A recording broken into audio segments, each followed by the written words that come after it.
Bem-vindos ao Bloco de Notícias, este que é o teu espaço de debate onde falamos sobre a atualidade da política madeirense. Hoje, mais uma vez, estamos com a Dina e com o Roberto e vamos começar falando daquela que é a massificação do turismo. Temos cada vez mais imagens, chegam-nos cada vez mais imagens, por exemplo, do Pico do Arieiro, de várias levadas, onde há demasiada gente, onde já se torna um pouco insustentável, tanto para quem explora o negócio do turismo, como para a nossa natureza.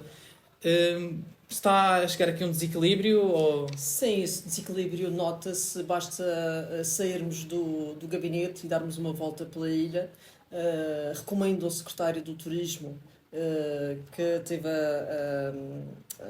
que se vangloria de ter do estado de coisas a que a ilha está a chegar e que inclusive já está a mudar de opinião porque neste momento prepara-se para lançar uma campanha que se dirige a outro tipo de cliente, a outro target, que é, normalmente, que é a partir dos 55 anos, está agora a tentar voltar atrás, ir à busca e depois de, durante algum tempo, ter, com as consequências que isso pode ter, tentar matar a galinha dos ovos de ouro, que é a nossa região que tinha um turismo de qualidade. Sabemos que era um público mais idoso, não quer dizer que não se pudesse diversificar a oferta, mas não dessa maneira que está a acontecer, com todas as consequências nefastas, quer em termos de qualidade, porque naturalmente as pessoas, mesmo os madeirenses, começam a ficar fartos de estar tudo cheio, os locais que normalmente aproveitam para ir ao fim de semana, dos restaurantes, das ruas, das vias. O trânsito está um caos também pela entrada massiva de carros que temos tido cá, fruto realmente do aumento das rentacars. O trânsito, a taxa de incidência de acidentes também tem aumentado em muito, não só do resgate em montanha, como todos nós sabemos, porque são aventureiros, mas também dos pequenos acidentes que há de trânsito e que têm tornado a vida dos madeirenses muitas vezes um autêntico inferno. E nesse sentido, nós o que temos assistido também um pouco principalmente em Espanha, está a começar em Espanha, é as pessoas que são dos locais, os residentes, a revoltarem-se contra essa autêntica massificação, ou seja, as pessoas, as cidades deixaram de ser locais de vida, para passarem a ser locais, eu diria, de circo, mas é autênticas Disneylândias, em que as pessoas depois não têm qualquer cuidado, não têm cuidado com o património, não têm cuidado com a limpeza e com uma série de outras coisas que torna de facto insustentável, não só do ponto de vista ambiental, mas também do ponto de vista de quem cá vive, o que se está a passar. E era importante nós falarmos disso, para além de, como todos nós sabemos, há outras consequências, que é os preços da habitação, nomeadamente porque muitas pessoas, nomeadamente a aposta no alojamento local, que retirou casas e apartamentos ao arrendamento, porque os senhorios acharam que é rentabilizar, o lucro, enquanto as pessoas que cá vivem, eles que se enrachem e vão para onde quiserem, para baixo da ponte, para onde quiserem. Aliás, e chegam denúncias. Aproveito se calhar, para vos contar também esta que foi uma denúncia que eu ouvi. Contavam-me, obviamente não vou dizer quem, contavam-me que uma pessoa que vive em Câmara de Lobos, que recebeu, o prédio inteiro recebeu uma carta do senhorio a dizer que iria aumentar a renda em 100 euros. 100 euros, que para eles tinha sido o maior aumento. É verdade, é que eles já tinham reclamado várias vezes em que tinha aumentado, aos 30, aos 40, mas nunca assim tanto, 100 de uma vez. E quando confrontados com o senhorio disse-lhes: ou pagam ou eu transformo isto em alojamento local. Foi exatamente isto que foi dito a 4 famílias de Câmara de Lobos. E o que é dito a estas famílias de Câmara de Lobos é dito a pessoas de tantos outros sítios. Pois é a chantagem, não é? É a chantagem que é feita sobre as pessoas. Isso é inadmissível. Isto é inadmissível. Está a chegar a um tempo e a um modo em que estamos todos a ficar cansados. E não é isso que nós pretendemos. Sabemos que o turismo é muito, mas muito importante para a região autónoma da Madeira. dá trabalho, é importante para a economia, mas esse nível de cansaço que já se faz sentir, depois é uma pescadinha, acaba por ter consequências negativas, as pessoas são mal atendidas, já não voltam ao destino, passam a palavra, e tudo isso só está a fazer também acabar com a galinha dos ovos de ouro, como nós costumamos dizer, com a qualidade de um destino que era de facto de alta qualidade. Nós temos, em termos hoteleiros, temos uma gama hoteleira alta, comparado com várias zonas onde o turismo faz parte do dia-a-dia das pessoas. Portanto, e nesse sentido, é preciso rever rapidamente tudo o que está a acontecer e apostar em turismo de qualidade, apostar na diversificação do turismo. A aposta num turismo desportivo poderia ser uma solução, a aposta no turismo de natureza, mas não nessas condições, porque inclusive nós temos situações em que grupos de estrangeiros, que devem achar piada, sem qualquer qualificação, também isso é um problema, pessoas sem qualificação que andam a fazer trilhos nas nossas serras, e trilhos perigosos, a convidar para fazer trilhos perigosos e não recomendados, e isso também é um problema que o turismo tem ignorado completamente, que é não haver regulação dos agentes turísticos, nomeadamente a nível de guias, a nível a nível de guias de montanha, pessoas que em qualquer qualificação que estão a receber turistas e a levar turistas para sítios perigosos. Roberto, o que é que tens a dizer sobre isto? Depois do que a Dina disse, pouco mais há a dizer, só reforçar a questão de que o turismo, que é, como bem disse a Dina, a nossa galinha dos ovos de ouro. Portanto, há muita gente que nesta terra, bem ou mal, depende do turismo, trabalha no turismo, muitas famílias dependem do turismo, e o que é preciso é compatibilizar um turismo que não seja massificado, que não aumente de tal forma a pegada ecológica que destrua o nosso património natural. Um turismo que não seja um turismo que venha para cá, digamos assim, comprar habitação para alugar, nem sequer para viver, não é para viverem, para alugarem a terceiros e para continuar aí o negócio da habitação, prejudicando tanta gente na Madeira que não pode pagar habitação porque neste momento está tudo em alojamento local, porque neste momento está tudo vendido a preço de ouro aos estrangeiros que podem comprar enquanto que os madeirenses não podem. Mas de facto temos que ter algum cuidado. É preciso compatibilizar, porque nós precisamos do turismo.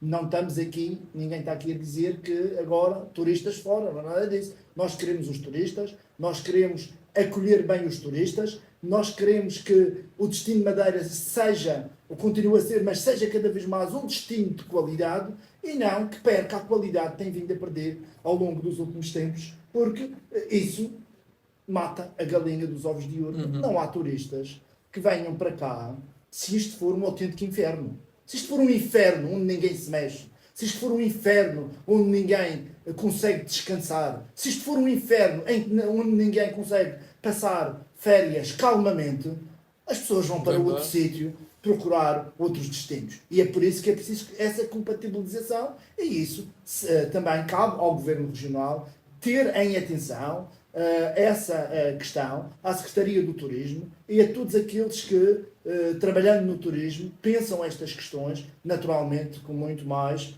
cuidado do que nós o fazemos. Uma outra face desta moeda é também, se calhar, a redução da nossa área agrícola, que é algo que é sabido que atrai também turistas, porque temos uma paisagem agrícola que é conhecida. Não faz sentido que esta exploração do turismo acabe por matar também a própria indústria. Os serviços primários. É assim, nós temos realmente os nossos agricultores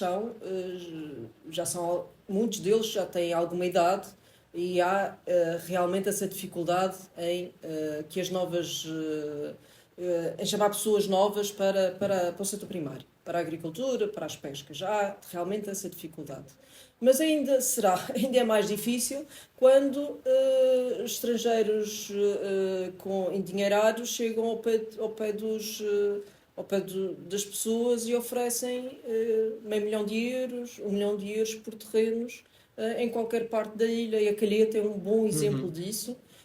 A Calheta, o Estreito de Câmara de Lobos, que estão a perder áreas agrícolas importantes para vários setores que operam na região autónoma da Madeira, nomeadamente, recordo-me, falaram recentemente do setor do vinho, que está a perder muita área agrícola, quer porque as pessoas estão a vender para o imobiliário, quer para a construção, quer também por reversão para a banana, que acaba por ser um concorrente. Para além do investimento da classe, ainda há isso de os terrenos estarem a ser vendidos para construção de habitação de luxo, Exato. como todos nós sabemos, porque é isso que tem acontecido. E além disso, o governo devia proteger, devia ser muito claro, ter regras muito claras na defesa do nosso património, porque a área agrícola também defesa do nosso património. Uma coisa que caracteriza a Madeira é a sua paisagem natural, e a área agrícola, os poios, fazem parte desse ideário e dessa realidade natural.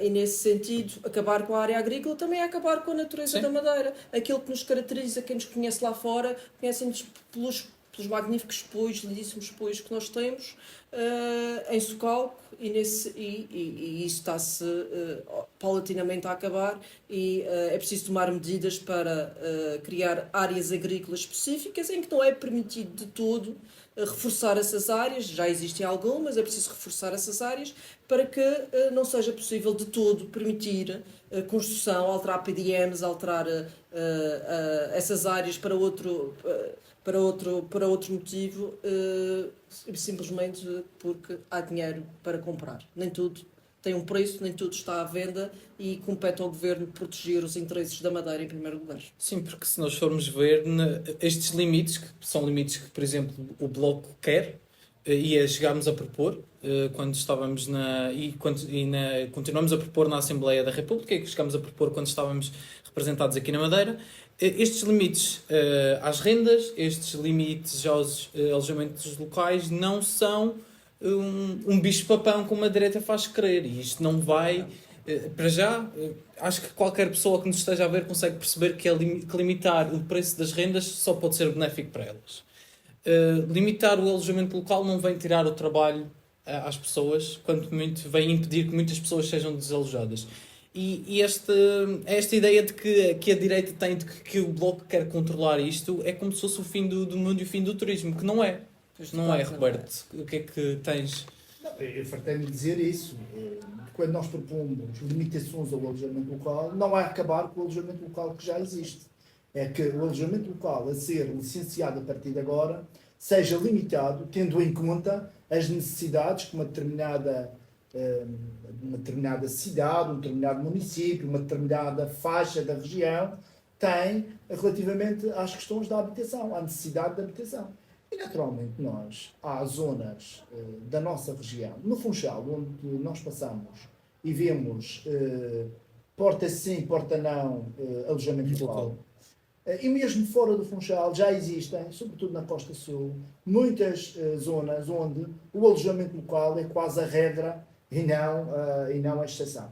Eu não sei, os hoteleiros, e aqui fica um desafio aos hoteleiros, não sei, os hoteleiros que são tão reivindicativos e tão polémicos em determinadas alturas, como é que ainda não se revoltaram contra não é contra o alojamento local, é contra Os a excessos. inexistência de limites ao alojamento local. Porque o alojamento local é benéfico. É benéfico num concelho do norte da Madeira, onde estão casas fechadas, onde as pessoas, a maior parte das pessoas vieram viver para o Funchal para os maiores centros urbanos, dinamiza a economia local. Não é contra isso que estamos, nem é contra os alojamentos locais que já existem na cidade do Funchal. Mas chega de alojamento local. Porque qualquer dia não. Já estamos, neste momento, sem qualquer possibilidade de que quem precisa de uma habitação de renda, ou não seja de renda, mas de renda, para viver, não consegue fazer a preços dignos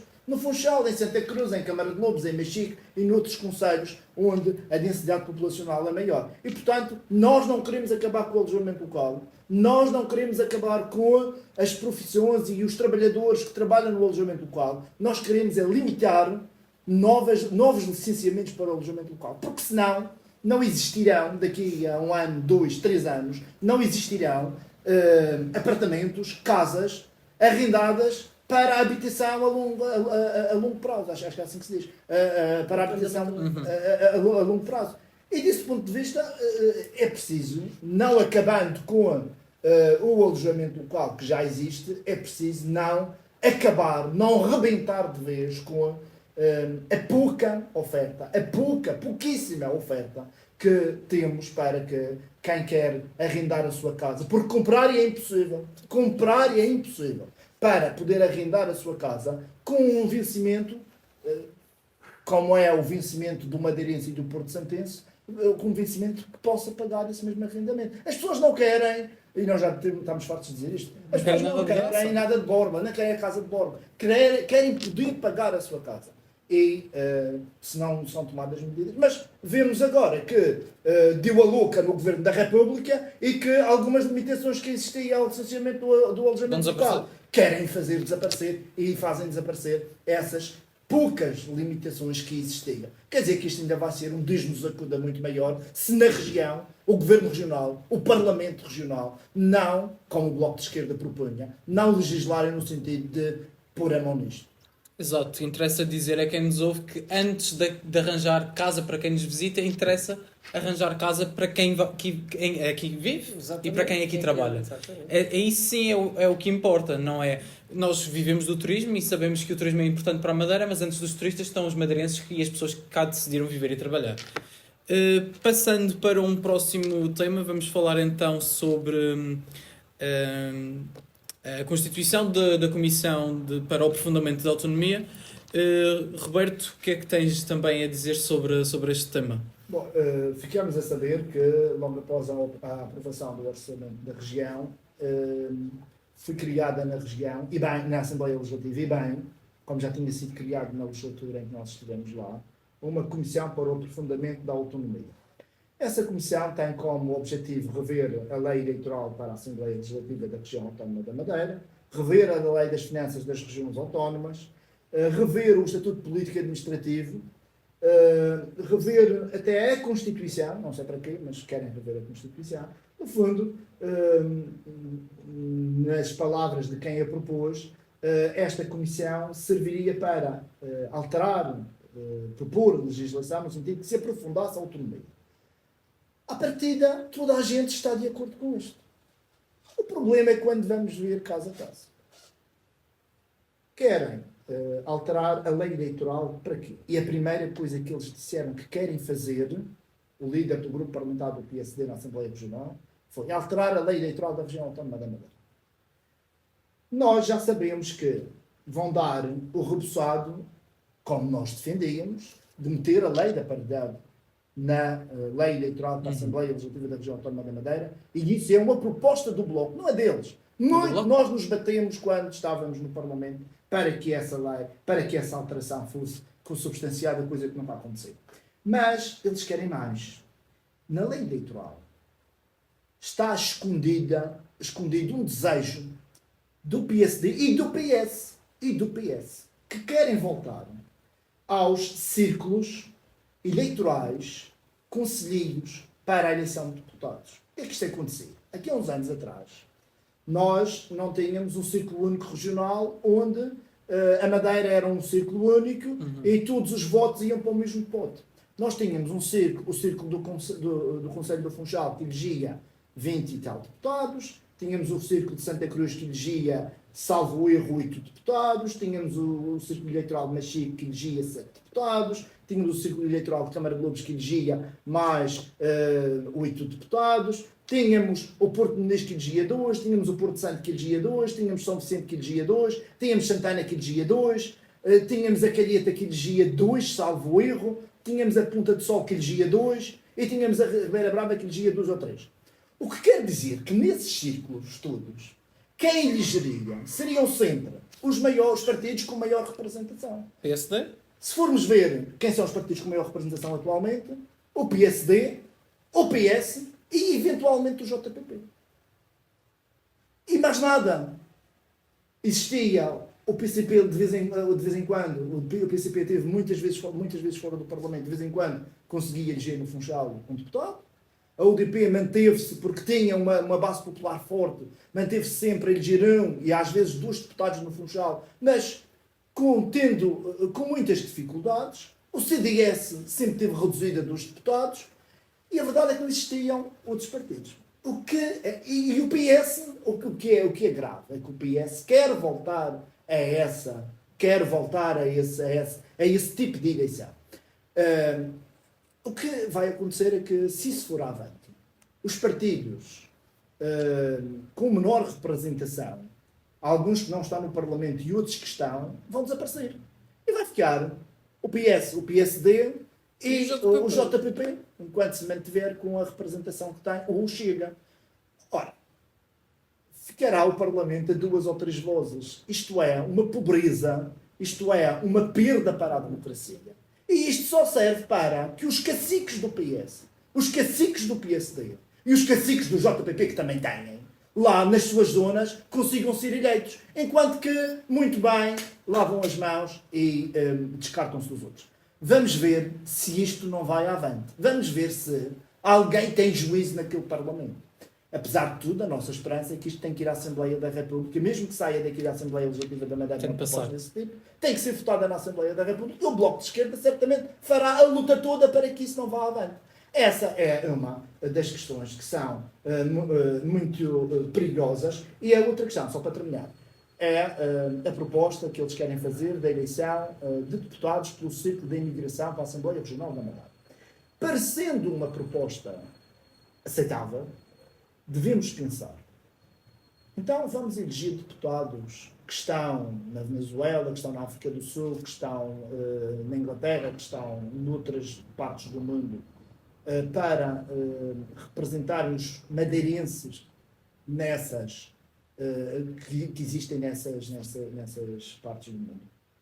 Bom, eu estaria de acordo se me dissessem assim, bom, olha, o meu sobrinho e a minha sobrinha que vivem em Aveiro são madeirenses, podem votar para a Assembleia Regional da Madeira, também há um círculo pelo resto do território nacional.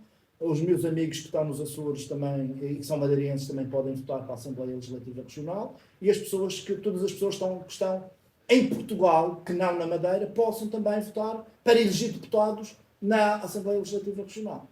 Epá, se não for para isso, se for apenas para termos... Isto não é nada contra os nossos conterrâneos, porque os nossos conterrâneos já estão representados na Assembleia da República. A Assembleia da República tem deputados pelos círculos da imigração, pelo círculo da Europa e pelo círculo do resto do mundo. Vejo com dificuldade, não estou a dizer que sou contra, mas vejo com dificuldade que se queiram eleger deputados da imigração para a Assembleia Regional da Madeira, quando os nossos conterrâneos madeirenses, que estão espalhados por esse país e nos Açores, não possam ter o mesmo direito. Naturalmente que o Bloco terá que discutir melhor esta questão e até podemos chegar a uma conclusão de que sejamos a favor, mas acho que desta forma não. Será que também que é desta de que uma das coisas que o Bloco se batia também era o voto em mobilidade, que muitas vezes era só, exatamente como falámos, só mesmo para os estudantes e poucos também eram os estudantes que o podiam fazer? Será que é desta que vamos ver alguma alteração nesta lei? Acho que faz sentido que em termos de lei eleitoral, não só em termos de mobilidade, mas também em relação à questão da paridade, Em relação às incompatibilidades. Isso é no Estatuto Político Administrativo, É no não é Estatuto lei eleitoral. Sim. Ok. Mas tudo bem, mas tens toda a razão. Mas pronto. tens toda a razão. Também em relação às incompatibilidades, embora não esteja na lei eleitoral, como o Roberto agora disse, é urgente que a Madeira dê esse passo de progresso em frente, porque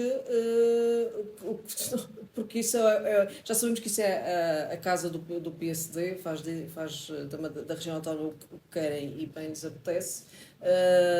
Arvoram-se nos únicos defensores da autonomia, como se todos nós que estamos aqui na política e a lutar pela vida melhor para os madeirenses também não fôssemos defensores da nossa autonomia, termos a capacidade de decidirmos por nós, e esperemos que o voto em mobilidade, que faz todo o sentido nos tempos em que nós estamos, não esteja contemplado de facto, esteja o mais rápido possível contemplado na lei eleitoral e que se modernize, inclusivamente. Que seja permitido que as pessoas, como aconteceu por exemplo, para as eleições europeias, que as pessoas possam votar em qualquer mesa de voto onde estejam. No caso, na região autónoma da Madeira, somos um território pequeno, facilmente com com o digital, com as novas tecnologias, poderíamos tornar isso uma realidade. Falando então agora da educação, vem aí um novo ano letivo, mas pode existir falta de professores. O que é que se está a passar na nossa região? Temos um êxodo de professores? Já temos uma saída, como algumas pessoas sabem, outras não, mas isso é uma realidade que temos que estar atentos. Mais de 50% dos professores que lecionam na região autónoma da Madeira não são de cá, não são madeirenses, são cidadãos portugueses, mas não são de cá. Com as alterações que houve recentemente a nível na Secretaria de Educação do Ministério da Educação, que contabilizou os tempos de serviço, toda uma série de outras regalias que não existia. Não são regalias, são o reconhecimento dos direitos do trabalho que estas pessoas tiveram.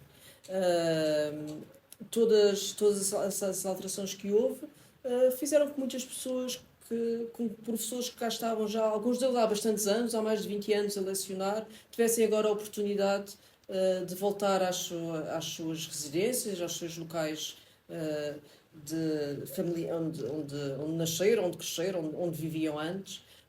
E nesse sentido é de facto preocupante, poderá ser preocupante em algumas disciplinas. Nós tivemos várias reuniões com os sindicatos dos professores e falavam que há disciplinas como Geografia, Português, Filosofia, em que já havia faltas de professores e, portanto, iria notar-se muito com essa possível saída de professores e é uma realidade que nós vamos ter que enfrentar nos próximos tempos. E o que nós vimos é que o Secretário da Educação está constantemente a negar essa realidade que